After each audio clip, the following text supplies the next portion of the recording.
부활 다 이루었다는 증거라는 제목으로 함께 말씀을 나누도록 하겠습니다. 인간은 누가 뭐라 그래도 절대적으로 그리스도의 보혈이 필요합니다. 왜 그러냐면 인간은 그리스도 아니면 해결할 수 없는 심각한 문제를 가지고 있기 때문입니다. 그 어떤 것으로도 해결이 안 됩니다. 과학이 발전해도 해결이 안 되고 교육을 많이 받았음에도 불구하고 인간의 문제는 해결이 안 됩니다. 우리 딸이 한번 오더니 세상에 왜 이리 미친놈들이 많아? 이렇게 자기 눈에도 세상이 너무 이상한 애들이 많다는 거예요. 반 학교 안에도 이상한 애들이 많고 어떤 소식을 들어도 텔레비에 나오는 소식을 들어도 정말로 이상한 사람들이 많다는 거죠. 옛날에는 교육을 못 받아서 그렇다고 생각했어요. 교육을 많이 받고 훈련을 많이 받으면 사람들이 좋아지고 세상은 좋아질 거라고 생각했어요. 그래서 한때 유행했던 단어가 이렇게 판타지 같은 뭐 그런 게 있었어요. 근데 어느 순간 교육으로 인간이 변하지 않는다는 걸 알게 된 거예요. 인간은 교육으로 변하지 않습니다. 인간은 정말로 하나님의 은혜가 필요합니다. 과학이 발전하고 의학이 발전하고 많은 것들이 발전하면 새로운 눈이 열릴 거라고 생각했어요. 그래서 살아가는 어떤 방향이나 살아가는 많은 것들이 변할 거라고 생각했습니다. 그러나 그렇지가 않습니다. 인간이 고작 해결할 수 있는 문제는 육신적인 부분의 일부, 육신적인 부분을 다 해결할 수도 없어요. 육신적인 부분의 일부, 그 다음에 마음이라든가 생각의 어떤 부분의 일부만 어떤 사람의 도움으로 노력으로 도와줄 수 있고 그럴 수 있어요. 인간의 문제는 육신의 문제를 넘어선 영적인 문제의 영적인 부분이에요. 그래서 과학과 상관이 없고 인간이 부자 되는 것과 상관이 없이 그 문제는 계속 있는 것입니다. 그 문제가 어디서 왔냐면 인간이 하나님과 단절되면서 왔어요. 인간이 하나님께로부터 끊어진 것입니다.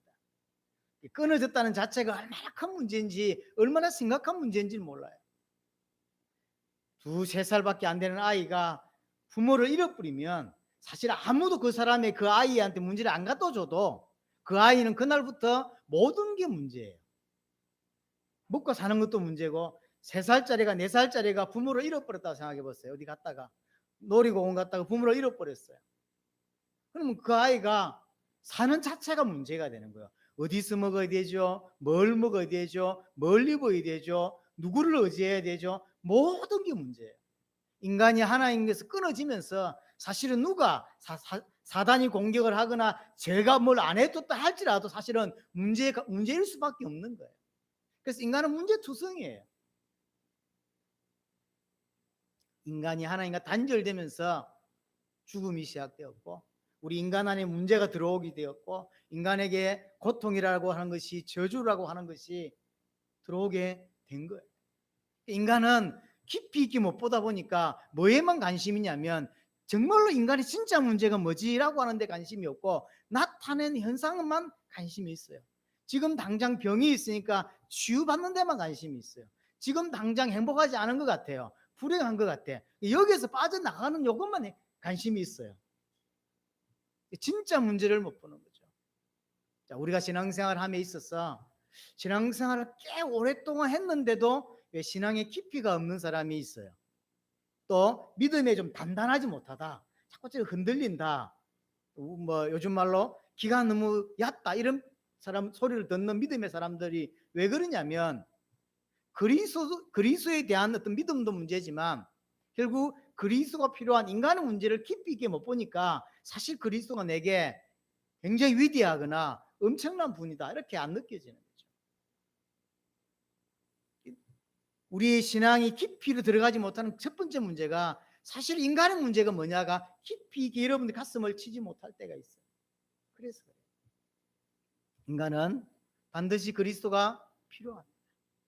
그리스도께서 오셔야만 인간의 문제가 해결됩니다. 사실은 우리에게 하나님이 성경을 주셨습니다. 어떤 사람은 이 성경을 단 한 번 읽어보지도 못하고 죽는 사람이 많다고 합니다. 교회를 몇십 년 다니면서 정독으로 한 번 읽어보지 못한 사람도 있어요. 이 두꺼운 성경을 통해서 하나님은 결국 하나를 이야기하고 싶어 하는 거예요. 그 이름이 그리스도예요. 왜냐하면 인간에게 그리스도가 필요하니까. 구약에서 수많은 선지자를 세워서 결국 한 가지를 선포하게 하셨어요. 그 이름이 그리스도예요. 우리 너무 문제가 많지 않냐? 하나님이 그리스도를 약속하셨다. 그리스도가 오실 것이다. 어디서 오는데요? 베들레헴에서 오실 것이다. 어떻게 오실 건데요? 다윗이 후손으로 올 거다. 그런 이야기를 구약 성경 전체에서 계속 하고 있고, 선지자는 오직 이야기만 한 거예요. 지금 그 죄에서 돌아서라. 하나님이 우리에게 그리스도를 보내실 것이다. 지금 어려운 거 안다. 그러나 그 어려움을 빠져나가자고 딴 거 하지 말고 그리스도를 붙잡아야 된다. 네가 볼 때는 돈이 문제고 네가 볼 때는 부자 되는 게 답이라고 생각하겠지만 그렇지 않다. 아모스 8장 11절에 나라가 지금 망하고 있어요. 이때 망하고 있을 때 하나님이 아모스를 통해서 하는 이야기가 뭐냐면, 우리가 볼 때는 나라 망하는 이유가 국력이 제약해져서 군사력이 떨어져서 경제력이 떨어져서라고 느끼는 거죠. 나라가 다 망하게 된 거죠. 근데 하나님 뭐라고 말하냐면, 양식이 없어 가람이 아니요 물이 없어 가람이 아니다. 하나님의 말씀이 없어 이렇게 됐다라고 이야기하는 거죠. 보는 시각이 달라요.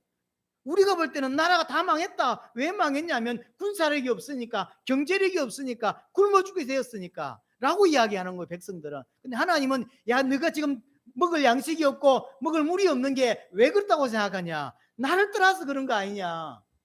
내가 너희를 책임질 건데 안 믿지 않냐? 물이 없어 가람이 아니다. 양식이 없어 가람이 아니다. 말씀이 없어 가람이다. 그래서 돌아오라. 그 이야기를 계속 하는 거예요, 선지자가. 그 수많은 선지자가 했던 이야기는 하나예요. 그가 오신다. 구약에는 피제사를 드리죠. 하나님께 예배할 때 반드시 좀 돈 있는 사람들은 양을 잡거나 소를 잡아서 피를 흘리고, 돈이 좀 없는 가난한 사람들은 비둘기를 잡아서 피를 흘려서 하나님께 제사를 합니다. 그러니까 얼마나 피를 많이 흘렸겠습니까? 구약 시대 그 수천 년 동안 수백만 톤의 수천만 톤의 피를 흘렸겠죠. 그 피를 통해서 결국 하나를 설명하는 거거든요. 우리가 하나님 만나는 길이 그리스도다. 결국 하나님은 선지자를 세웠던, 교회를 세웠던, 누구를 세웠던, 모든 전례, 행사, 그들의 문화, 전통, 이 모든 걸 통해서 결국은 한 분을 설명하고 있는 거예요. 그 이름이 그리스도예요. 왜냐하면 인간에게 그분이 필요하니까. 인간에게 그분이 필요하니까. 그리스도께서 오셔서 피 흘려 죽으실 때만 인간의 문제가 해결이 됩니다. 로마서 3장 23절에 모든 사람이 죄를 범하였다고 이야기합니다. 그래서 그 죄의 결과가 뭐냐면 사망이에요. 그래서 바울은 로마서 5장 12절에 보면, 한 사람으로 말미암아 사망이 왔고 그 모든 사람이 죽음으로 말미암아 한 사람의 죄인이 됨으로 사망이 들어왔고 모든 사람이 죄인이 되었으므로 모든 사람에게 죽음이 들어왔다라고 이야기합니다. 그러니까 죄를 지었고 그 죄의 결과가 사망이에요. 그 죄의 결과가 죽음이에요. 죄인인 우리가 죽고 영원한 죽음인 지옥 가는 것이 맞는 거예요. 그런데 우리를 살리기 위하여 대신 예수 그리스도께서 죽으신 거다, 이 말이죠. 나를 살리려고 그가 내 대신 죽으신 거죠. 이것이 하나님의 사랑이고 이것이 하나님의 공의예요. 반드시 죄는 그 대가를 치러야 합니다. 그 죄의 대가는 뭐냐면 죽음이라는 거죠. 그래서 누군가 죽어야 되는 거죠. 근데 아무나 죽는다고 되는 게 아니에요. 그래서 죄 없는 그리스도께서 내 대신 죽으심으로 말미암아 내가 거기에서 빠져나올 수 있게 되는 것이죠. 그리스도의 피는 모든 인류의 모든 죄를 단번에 영원히 해결할 수 있다는 거죠. 그게 그리스도의 피의 능력입니다. 그리스도의 십자가 죽으심으로 히브리서 2장 14절에 말한 대로 죽음을 통하여 죽음의 세력을 잡은 사단을 멸하셨다라고 표현합니다. 히브리서 9장 12절에 말한 대로 오직 자기의 피로 영원한 속죄를, 인간의 모든 죄를 영원히 끝내시는 속죄를 이루셨다. 인간의 죄 문제 어떻게 해결할 수 있냐면 그리스도의 십자가라고. 히브리서 10장 19절 20절에 표현한 대로 이제 우리에게 새로운 살 길을 하나님이 여셨다. 어떻게 해요? 그리스도의 보혈로. 인간은 절대적으로 그리스도가 필요하고 그리스도의 보혈이 필요합니다. 그래서 이 땅에 오셨고 십자가에서 죽으신 것입니다. 그 십자가 지셨던 예수님이 부활하셨다는 거죠. 그것을 기념하는 날이 부활절입니다. 부활주일입니다. 그런데 이것이 특별한 어떤 놀라운 일이긴 하지만, 아주 신비이긴 하지만 굉장히 충격적인 일이 아닌 게 뭐냐면 구약 때부터 예언되었던 거예요.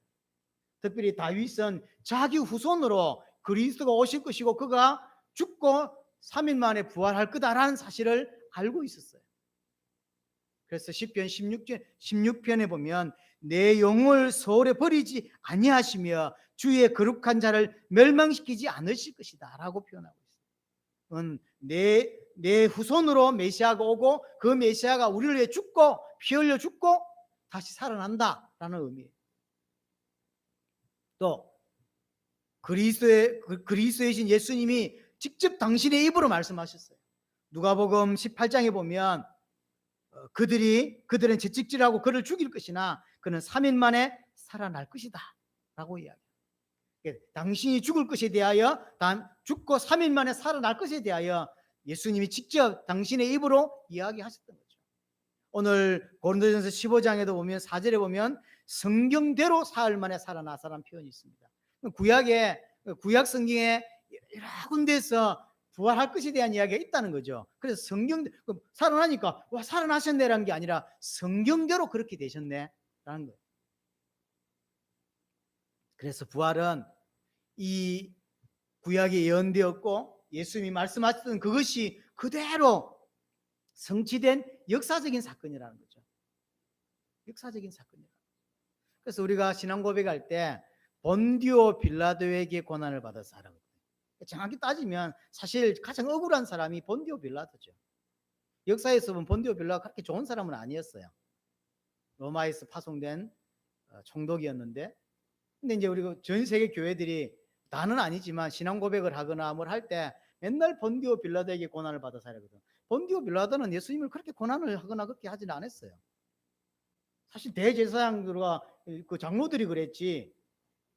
자기가 뭐 그냥 내줬어요. 그렇게 해. 라고 자기는 한 게 없어요. 그래서 손 씻고 안 그랬습니까? 그런데 맨날 전 세계 교회에서 본디오 빌라도에게 고난을 받았다고 이야기합니다. 지옥 가서 가장 억울한 사람이 제가 볼 때는 본디오 빌라도 내가 그랬냐고, 내가 몰랐다고, 난 그런 적이 없다고. 예수님을 뺨을 때렸습니까? 예수님이 침을 뱉었습니까? 저는 아무것도 한 게 없는데 전 세계 교회는 본디오 빌라도에게 고난을 받았어 이러거든. 지옥 가서도 스트레스를 받을. 그게 뭔 의미냐면 본디오 빌라도가 칼을 찔렀다 이런 말이 아니라 본디오 빌라도라고 하는 사람이 총독으로 와 있을 때 있었던 일이다. 역사적 사건이다라는 말이에요. 역사적 사건이다. 또 정인들이 많습니다. 혹시 그 박사들의 이야기를 들어보니까 혹시 그분이 저 예수라는 양반이 그리스도는 아니겠지만 혹시 그 이야기 들어보면 살아난다더라. 혹시 살아나면 안 되니까 돌을 굳게 지키라. 그래서 군대가 와서 무덤을 지키죠. 그래서 무덤이 열릴 때 군인들 다 기절하거든요. 그 기절했던 군인들이 다 정인이에요. 그 이야기를 가서 이야기를 합니다. 우리가 지키고 있었는데 무덤이 쫙 열리더니 너무 놀래가지고 기절했다가 일났는데 어떻게 하면 좋겠냐. 그래서 이제 숨기죠. 그 소문에 그런 이야기까지 다 역사의 기록이 남았죠. 역사적 사건이죠. 물론 우리에게는 그 역사적 사건이라고 하는 것이 큰 중요한 건 아닙니다. 그러나 그것이 기본이어야 되는 건 맞습니다. 여하튼 예언되었던 사건이고 역사적 사건이라고 하는 거죠. 혹시 젊은 친구들이 우리 혜림이나 하랑이는 예수가 역사다라고 하는 책을 읽어봤는지 모르겠는데 안 읽어봤을 것 같아. 난 영화 중에도 재작년인가 그 재작년에 나온 영화 중에 예수는 역사다라는 영화가 있어요. 안 봤죠? 네, 저도 안 봤어요. 근데 예수는 역사다라고 하는 책을 한번 보실 수 있는 분은 좀 읽어보세요. 저는 중간쯤 읽다가 이제 그만놓는 책인데 좀 어려워요. 미국에서 가장 유명한 그 신문사의 편집국장으로 오랫동안 했던 사람이 이제 70 넘어서 은퇴를 합니다. 사람이 그러니까 돈도 많이 벌었고 미국에서 정말로 유명한 사람이 된 거죠. 그리고 인정도 받았고 명예도 있고. 근데 이제 은퇴해서 살고 있는데 와이프가 어느 날 교회를 가는 거예요. 교회를 가?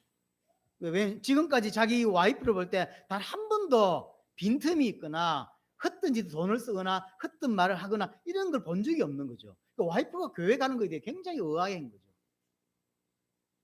근데 이제 반대는 하지 않고 그냥 뒀는데 한번 이제 와이프를 따라서 성경 공부를 따라가 본 거죠. 성경 공부를 따라가 보는데 어떤 이야기들이 하잖아요. 근데 이게 가지 마라 가라 이렇게 전에 내가 알아야 판단을 하겠다 싶어서 성경 공부를 참여를 한 거죠. 참여를 하고 그때부터 공부를 한 거예요. 이야기를 들어보니까 뭐 예수님 이야기를 쭉 하는데 예수라고 하는 분이 정말 있다면 확인을 해야 될 거 아니냐. 그래서 이제 성경을 그때부터 읽기 시작한 거예요.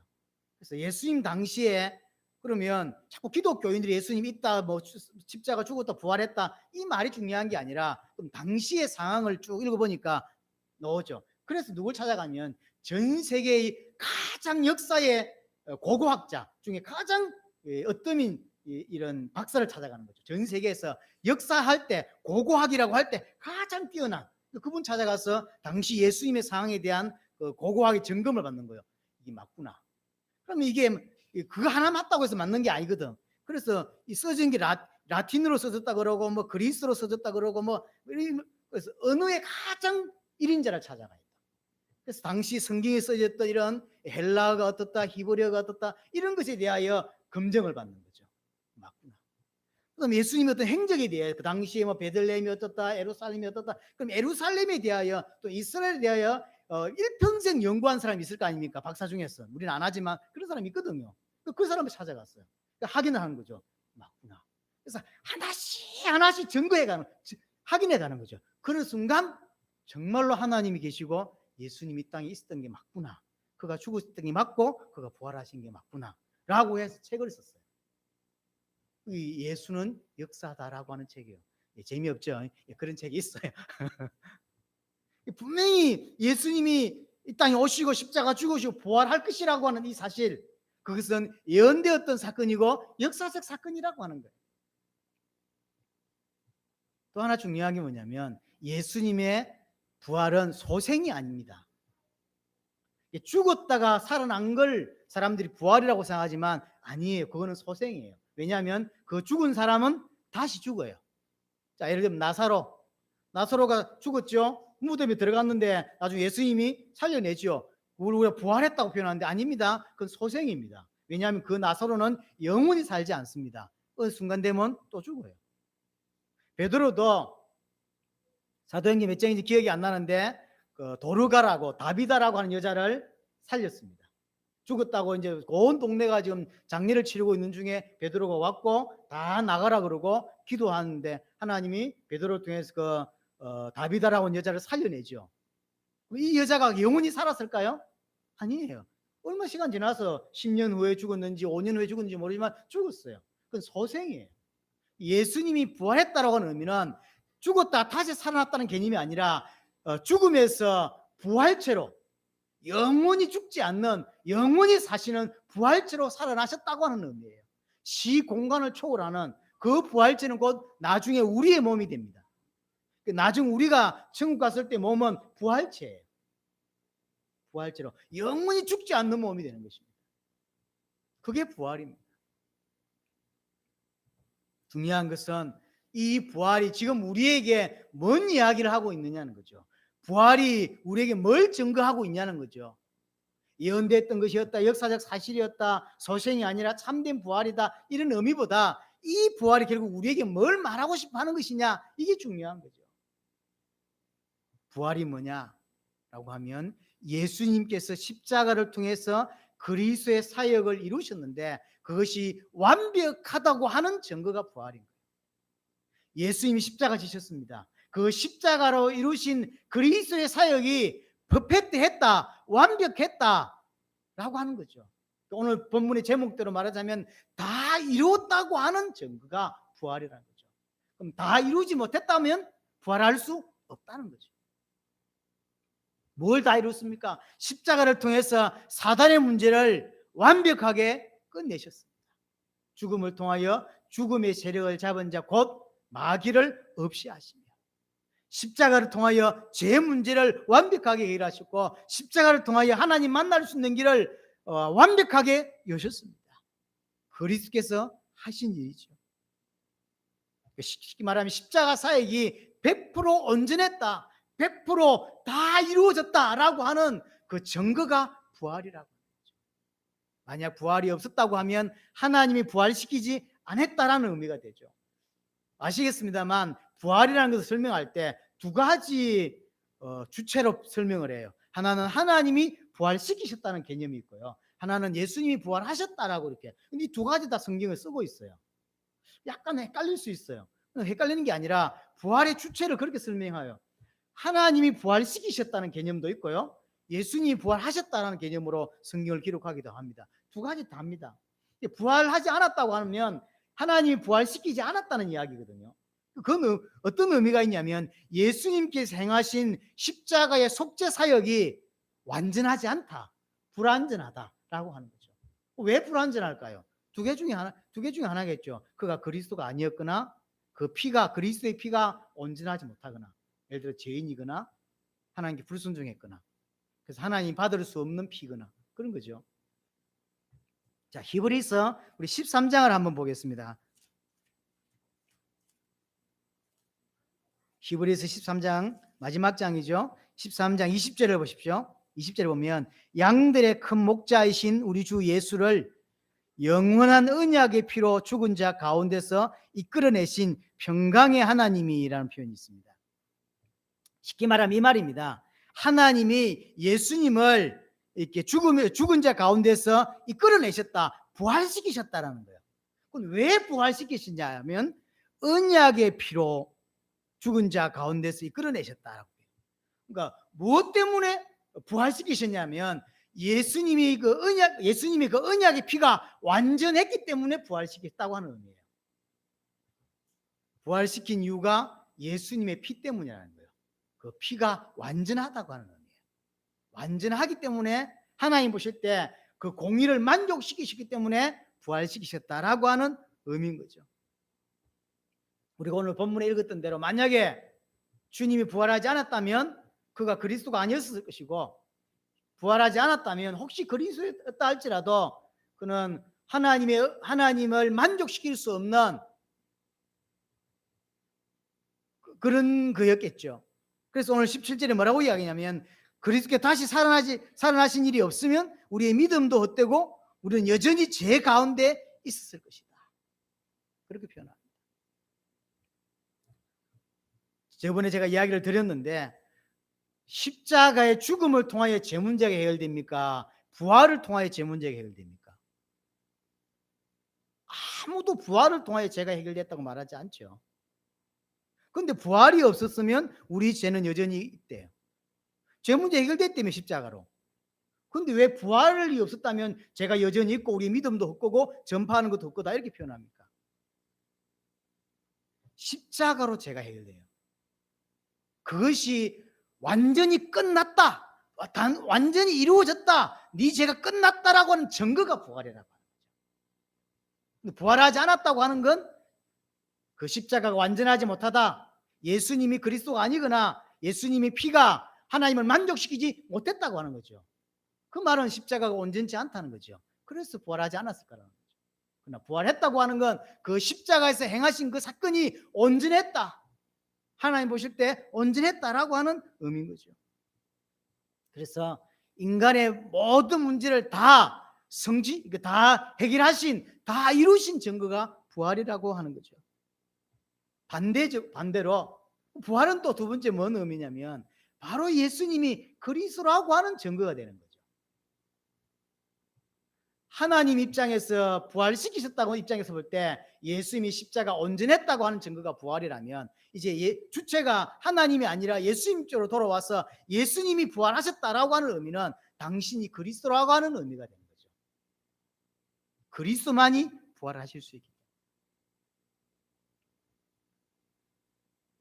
그가 십자가에서 행하신 속죄 사역이 완전했어요.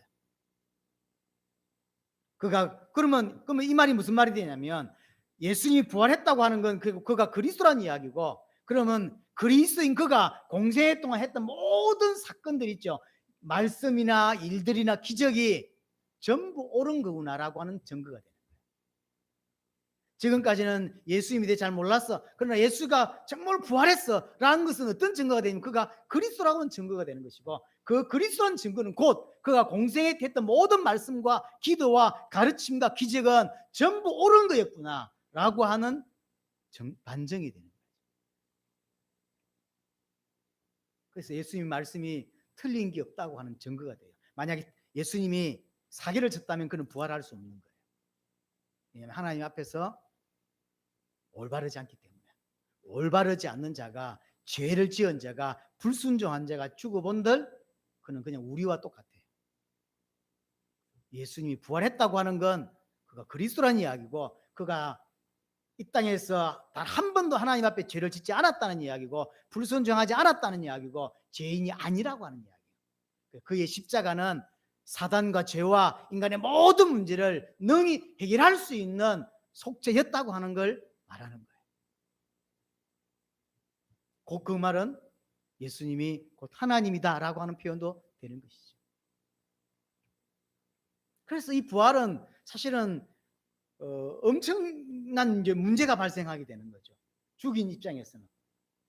부활했다고 하는 증거는 그가 하나님이라는 증거가 되고, 그가 그리스도라는 증거가 되고, 그가 십자가에서 모든 문제를 끝내셨다고 하는 증거가 돼요. 하나님이 그를 이렇게 세우셨다는 증거가 되는 거죠. 그럼 어찌 됩니까? 그 죽인 사람들, 그를 비난했던 사람들 큰일 나겠죠. 그래서 사실은 이 부활을 숨기려고 많은 사람들이, 그래서 대제사장들이 모여서, 그 다음에 장로들이 모이고 군인들이 다 해서 부활이 없었던 것처럼, 그래서 빈 무덤을 보여주니까 훔쳐갔지 않냐, 도난설. 도난설은 반대로 무덤이 비었다는 것을 설명하는 거거든요. 직접적인 건 아니지만 간접적으로 그가 살아났다고 하는 것을 간접적으로 설명하는 것이죠. 많은 사람들이 막 살아났다고 하니까 흙끝을 봤겠지. 이 말은 맞는 말이지만 흙끝을 봤다는 이야기는 진짜 뭘 봤다는 이야기거든. 근데 한 명은 흙끝을 볼 수 있는데 그 당시 수백 명이 흙끝을 봤습니까? 그렇지 않아요. 그래서 그것 또한 한상설이라고 하는데, 그것 또한 주님이 부활하셨음을 간접적으로 설명하는, 그들이 만드는 조작들입니다. 그러나 결국 이 부활은 결국 2021년에 살고 있는 우리에게 이 부활절을 통해서 우리에게 어떤 의미를 다가오냐면, 첫 번째로 확신하며 살아라는 거예요. 이게 사실이라면 예수님께서 십자가에서 행하신 것이 온전했고, 그래서 하나님이 부활시키신 것이 맞다면 다 이뤘다는 증거가 맞고, 그가 그리스도가 맞고, 그가 하나님이라는 증거가 맞다면 이 증거를 우리는 손에 붙잡았습니다. 어떻게 살아야 되겠냐는 거예요. 확신 있게 힘 있게 살아라는 거죠.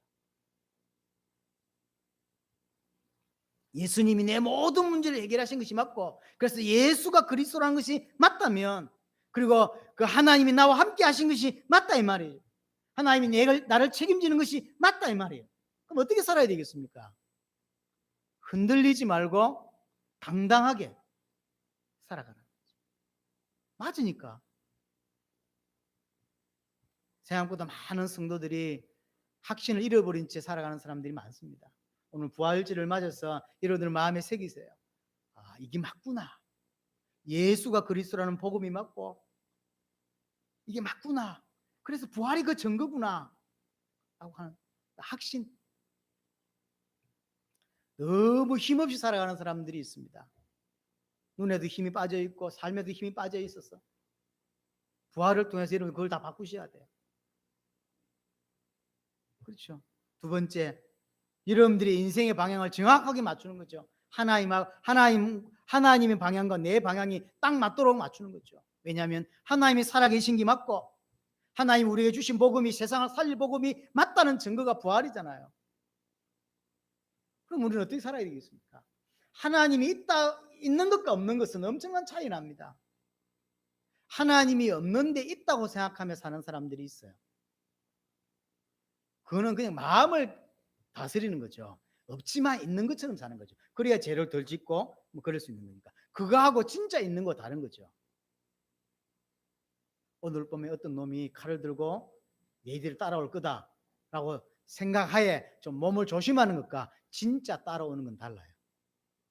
진짜 따라오는 건 다릅니다. 정말로 하나님이 살아계시다. 그걸 정말로 믿으면 정말로 달라집니다. 하나님이 정말로 살아계셔서 나를 보고 계시고 나와 함께 하시는 걸 정말로 믿으면 내 행동이 달라지고 삶이 달라지고 다 달라져요. 근데 마치 우리는 하나님이 살아계시지 않은 것처럼 살거든. 하나님이 살아계시다고 생각지 않고 말하고 살아계시지 않는 그 상태로 인생을 살아내는 경우가 대부분이에요. 믿는 신자들까지도. 부활절을 통해서 뭘 마음에 다시 새겨야 되냐면 첫 번째는 확신이지만 두 번째로는 인생의 방향을 바르게 세우는 거예요. 하나님이 나를 구원하신 이유가 뭘까? 궁극적인 목적이 뭘까? 내 안에 성령이 계시다고 하는데 예수를 그리스도를 믿을 때 성령이 내게 임재하시죠. 내 안에 성령이 계십니다. 그럼 그 성령은 내 안에서 뭐 하십니까? 그냥 노시나요? 하나님이 나를 구원하신 궁극적인 목적이 뭐냐고요? 믿음의 결국은 영혼의 구원을 받음이라고 했죠. 내가 믿는다고 하는 것은 나도 구원을 받는 거지만 내게 믿음이 들어왔다고 하는 것은 또 다른 사람을 살리는 쪽에 인생의 방향을 맞추는 거예요. 그래서 부활하신 주님의 메시지가 뭐냐면 너희는 가서 모든 족속으로 제자를 삼으라고 하는 거죠. 그게 우리 인생의 방향일 수밖에 없어요. 진짜로 예수를 그리스도로 믿는 사람은 잘하든 못하든 많이 하든 작게 하든 방향은 딱 하나가 나오는 거예요. 세계복음화. 내가 먹고 살고 돈 벌고 자식 키우는 것이 모든 궁극적인 것은 이쪽으로 놓을 수밖에 없어요. 자, 내 안에 성령이 계십니다. 그 성령이 내 안에 내주하셔서 뭘 하신단 말입니까? 나를 계속 세계복음 하는 쪽으로 그리스도가 증거되는 쪽으로 이끌어 가세요. 성령님은 그런 분이세요. 성령님이 내 안에서 한탄한다는 표현이 있죠. 왜 그럴까요? 반대로 가니까. 그게 관심이 없으니까. 우리에게 세계복음을 감당할 수 있도록 각자에게 주신 달란트가 있고 분깃이 있습니다. 다 다릅니다. 저는 제 나름대로 하나님 주신 달란트와 또 은혜가 있습니다. 그건 지금 제가 목회자로서 메신저로서 살아가는 모습이죠. 여러분들은 여러분 나름대로 하나님 그렇게 부르셨고 여러분들의 역할들이 있습니다. 교회를 섬기면서 세계복음을 함께 섬기면서 같이 고민하면서 해야 될 역할들이 있는 거죠. 세계복음화가 내게 들어왔을 때 그 역할을 찾게 돼요. 세계복음화가 진짜로 내게 가슴에 담겼을 때 내가 뭐 해야 될지를 고민하기 시작합니다. 그렇죠. 자식을 탁 낳아보면 진짜 고민을 해요. 애를 처음 나오니까 이걸 어떻게 해야 될지 교과서가 있는 것도 아니고 굉장히 이렇게 그렇죠. 딱 나오면 사실은 그때부터 진짜 고민을 그 전에 애기 놓기 전에 고민하고 달라요. 똑같은 거죠. 내게 세계복음화가 딱 들어오면 그때부터 난 뭐 하지? 난 뭘 해야 되지? 하나님 뭘 원하시지? 고민하게 돼요. 분명한 여러분이 거기 있다는 거죠. 그렇게 부르셨다는 거죠. 자, 또 하나 마지막으로 정말로 예수님의 부활을 통하여 우리에게 주시는 메시지 세 번째가 뭐냐면 참된 소망으로 살라는 거죠. 제발 이 땅에 생명을 걸지 말라는 거죠. 이 땅에 생명 걸 건 없어요. 이 땅에 목숨 걸 건 없습니다. 우리는 어디에다 소망을 두고 살아야 되냐면 주의 재림과 세계복음화. 이것이 우리의 소망이어야 돼요. 세계복음. 우리가 올해 처음 시작할 때 뒤로 물러서지 말라는 메시지를 받았습니다. 그 본문이 히브리서 10장 32절 39절까지였어요.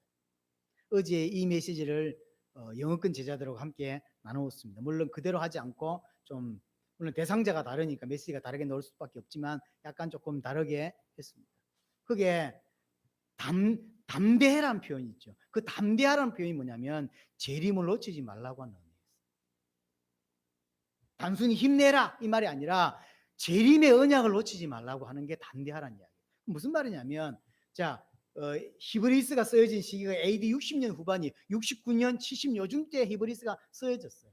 그럼 이때는 언제냐면 AD 70년에 디도 장군에 의해서 예루살렘은 멸망을 받아요. 역사에서 사라지게 돼요. 그러면 하루 만에 전쟁이 끝이 났을 거예요. 안 그래요. 4년 넘어 전쟁이 계속 있었어요.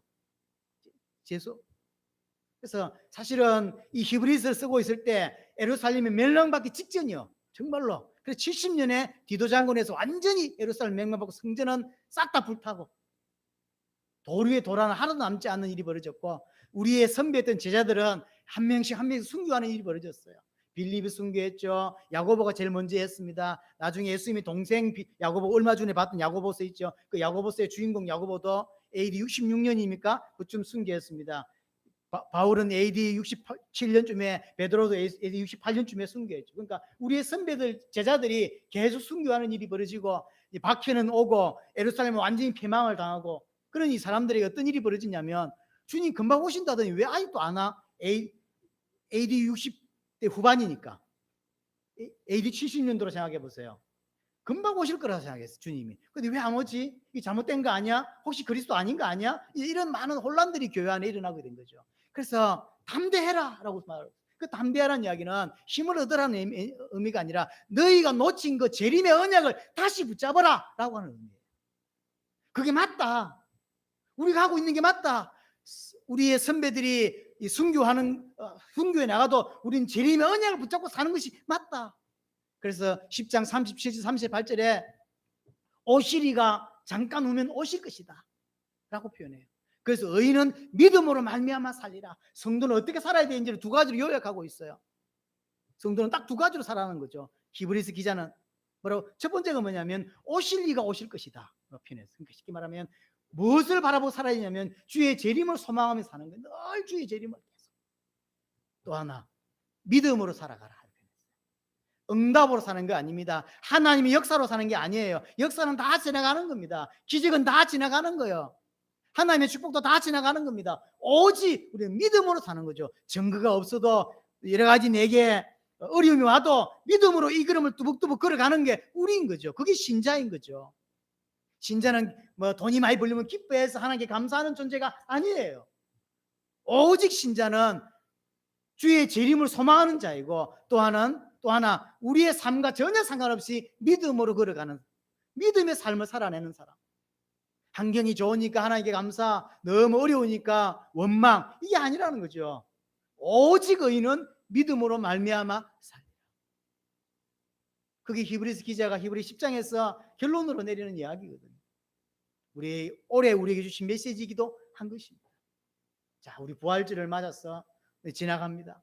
뭐 원래 부활절은 같이 우리 연합하기로 했었는데 작년부터 연합을 못 하고 있고 그런 상황입니다. 그래서 뭐 계란이라도 좀 삶아야 되나, 뭐 떡이라도 좀 해야 되나, 뭐 너무 싱숭생숭한 거예요. 부활절을 이렇게 지내본 적이, 제가 한 50년 가까이 교회 다니는데 한 번도 이렇게 살아본 적이, 교회에서 부활절 이렇게 지내본 적이 없는 것 같아요. 작년 올해 이래도 되나 이런 생각이 들고요. 오면 차 운전하고 오늘 오면서도 성찬식을 지난주부터 했나 이런 생각 들고요. 지난주 안산에서 했으니까 그 안산에서 지난주 성찬식하고 이번 주에 여기서 성찬식 이게 맞나 이런 생각도 했고요. 지나간 건데 여하튼 부활주의를 맞아서 하나님 주시는 음성을 듣게 되길 바라고, 이러면 확신할 수 있기를 바랍니다. 증거가 우리 손에 쥐어졌습니다. 또 하나, 올바른 방향을 딱 정확하게 설정하세요. 하나님과 내 방향이 맞아야 됩니다. 세 번째, 이 땅에서 열심히 살지만 결국 우리의 눈은 천국입니다. 주의 재림을 소망하며 세계복음을 완성하기 위해서 여러분들이 다 해야 되는 것도 아니고 누구 혼자 해야 되는 것도 아닙니다. 함께 힘을 합쳐서 함께 기도하면서 이 길을 걸어가야 하는 것입니다.